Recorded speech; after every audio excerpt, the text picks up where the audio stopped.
Bleach is a series that has one of the most unique and interesting power systems in anime and manga. I'm of course talking about Reiatsu. Through Reiatsu we get many different weapons and abilities like Zanpakuto, Bankai, Resurrection, Grand Reisero, Kido, and many more. However, even Bleach has other widely known powers, and one of them is immortality. Bleach, much like other works of fiction, has its fine share of immortality. Today we are gonna look at the immortal Bleach characters and rank them according to their general power and strength. But I'd like to ask that you please hit the like button on the video. It really helps with YouTube recommending my videos to other Bleach fans. And also please subscribe if you haven't. Just do it!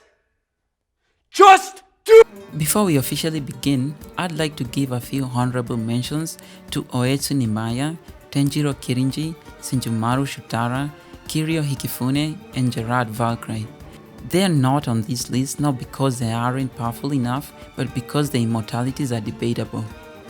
The first four are tied to their estates in the Soul King Palace, so as long as you don't destroy their estates, they cannot die. But if you destroy their estates, then they will die. And secondly, ICHIBEI has to revive them personally. I did a video on them and their immortalities a few months ago. The link will be in the description below. And as for Gerard, his immortality is meh cause he died after Yuha sucked his power.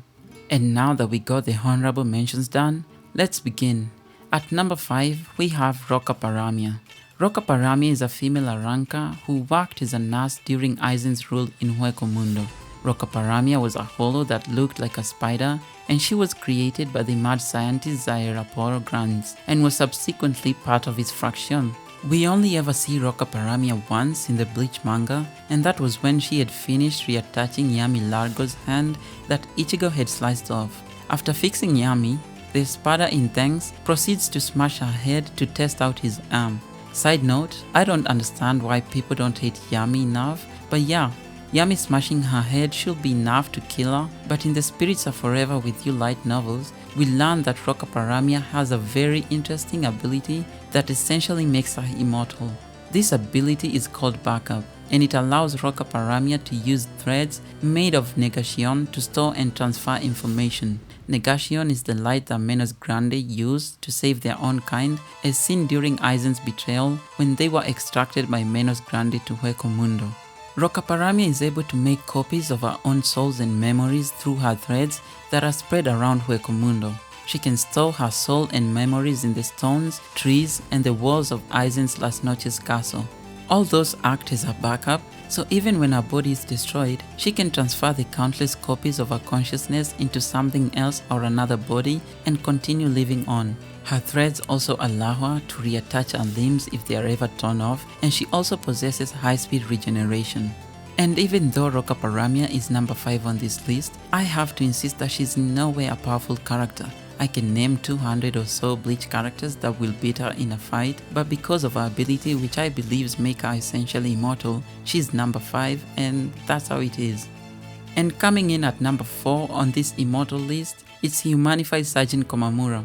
SAJIN KOMAMURA is a member of the Wolfman clan that resides in Soul Society but originates from a place called the Beast Realm. The Wolfman clan is a clan of anthropomorphic wolves who were humans in their past lives but were cursed to dwell in the Beast Realm due to their sins in life. But they refused to accept their fate and returned to Soul Society in their beast forms. They so far lived in isolation until SAJIN KOMAMURA was born and decided to become a Shinigami, and that's his story. During the invasion of the Quincy's in the final Blood War, Komamura's Bankai was stolen by the Stanrita Bambietta. And so he decided to seek another source of power. He approached his great-grandfather who told him of a technique that will grant him power. That technique is called Jinka no Jutsu that is activated by a wolfman tearing his or her own heart. This technique was designed to give the wolfmen one last chance to attain their human form and redeem themselves. By doing that, SAJIN KOMAMURA achieved a new power. It's revealed that while the Jinka no Jutsu is active, SAJIN KOMAMURA is absolutely immortal. Bambietta even blew a hole through Sajin's heart, but he didn't look phased at all. On top of that, his Bankai too had shed its armor and attained an immortal form. As most of you know, Sajin's normal Bankai with its armor on is susceptible to damage, and when it's damaged, Sajin also received that damage. But Kokujo Tengen Myo Dangai Jo is when Tengen Myo has shed its armor or life. While in this state, it can heal any damage instantaneously. That was it for Sajin. He later reverted into a wolf as a consequence of failing to redeem himself during the Jinka no Jutsu by giving in to his desire for vengeance. Coming in at number 3 is none other than ICHIBEI HYOSUBE. ICHIBEI HYOSUBE is the leader of the Zero Division, which is the personal guard of the Soul King. The Zero Squad is a group of talented individuals who have achieved great things and are each bestowed upon a title by the Soul King. ICHIBEI's title is the monk who calls the real name, and living upon to that title is ICHIBEI, who is revealed to know the name of everything, and he is also the one who named everything in Soul Society, even the Bankai and Shikai. ICHIBEI also possesses the power of the black. He can gain power from all that is black. He controls the concept of names and the black through his Zanpakuto Ichimonji. ICHIBEI is capable of taking away people's powers and abilities through names and can also rewrite the name of someone into anything he wants, and that person will attain all the attributes and traits of whatever name ICHIBEI has bestowed upon them. He was able to rewrite Yuha's name into an ant, and he also rewrote Ikomi Kidomoe's name and sealed its true name. I really had to go through ICHIBEI's powers as they are the source of his immortality. Now to what matters most, ICHIBEI's immortality. ICHIBEI has the power over names, and through that he has granted his name power. I'll elaborate further. So after his fight with Yuha, where he was defeated and his body exploded into pieces, ICHIBEI didn't die. His conscience was still around, and when Ichigo arrived at where ICHIBEI's destroyed body was, ICHIBEI talked to Ichigo and instructed him to call out his name. When Ichigo called his name, ICHIBEI instantaneously reverted back to normal, and he explains that by Ichigo calling his name, ICHIBEI was able to steal some power from Ichigo and use it to revert his body back to normal, which by the way is a stupidly overpowered ability, and that was ICHIBEI's immortality. Moving on to the next name on the list. At number 2 is none other than the greatest anime villain of all time, AIZEN SOSUKE. Before his betrayal, AIZEN was the captain of the 5th division of the Gotei 13.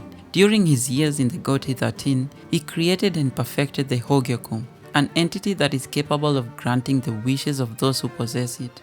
AIZEN used the Hogyoku to create the espadas in Arrankas. The Hogyoku was even capable of creating an entire living being in Wonder-Wise Magera.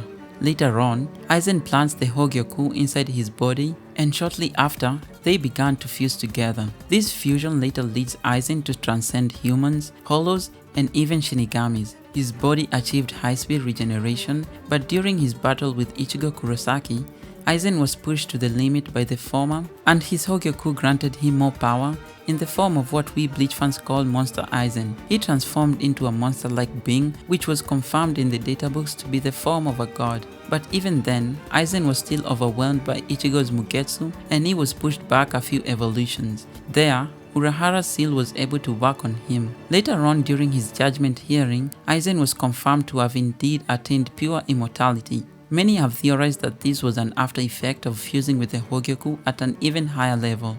In the last arc, AIZEN took a clean hit through the heart from Yuha, and that didn't faze him. He also lost his arm in that fight, but at the end of the manga, AIZEN is shown to be completely fine. I guess in this way, he really will live to serve those 20,000 years in Mugen. AIZEN has an almost infinite Reiatsu pool, and his Kyoka Suigetsu has no limits or weakness after he fused with his Zanpakuto. AIZEN is the second most powerful being in Bleach right now. And now to the moment that you've all been waiting for. The number 1 strongest immortal character in Bleach is none other but the father of the Quincy's, YHWACH. I know what most of you are thinking right now, how can he be number 1 on an immortal character list when he's dead? But please, hear me out. YHWACH was able to overcome death once, and he stated that he can overcome it countless times. YHWACH possesses the Almighty, which is an ability of the Soul King that gives the user the power to see an infinite amount of futures and change any of those futures to his liking. Through this, YHWACH can even undo his death, as proven when Ichigo told him in Earth with Getsuga Tensho, but YHWACH came back and even stronger by the way. There is no doubt that YHWACH is not only the most powerful immortal character in Bleach, but also the most powerful character in Bleach if we do not include the Prime Soul King. So now let's address the shadow looming over YHWACH's position on this list, the goddamn arrow. That's a plot device, there's nothing much to it really, and YHWACH is indeed immortal through his ability to manipulate fate. So guys, that was it for the list. I hope you enjoyed it. I've been working on it for some time now. I know it may not be perfect and it might not align with some of you, like I know a lot of people are gonna raise issues with Gerard, but that was my list, so let me know yours in the comment section and we can discuss it. And I hope that when we get some new Bleach material, I'll get to redo this list or go over this list. Anyways, that was it. I don't know how many of you got to the end of the video, but if you did, let me know in the comment section and I'll give you a like or something. So I'll see you in the next one. Be safe, take care of yourself, and cheers.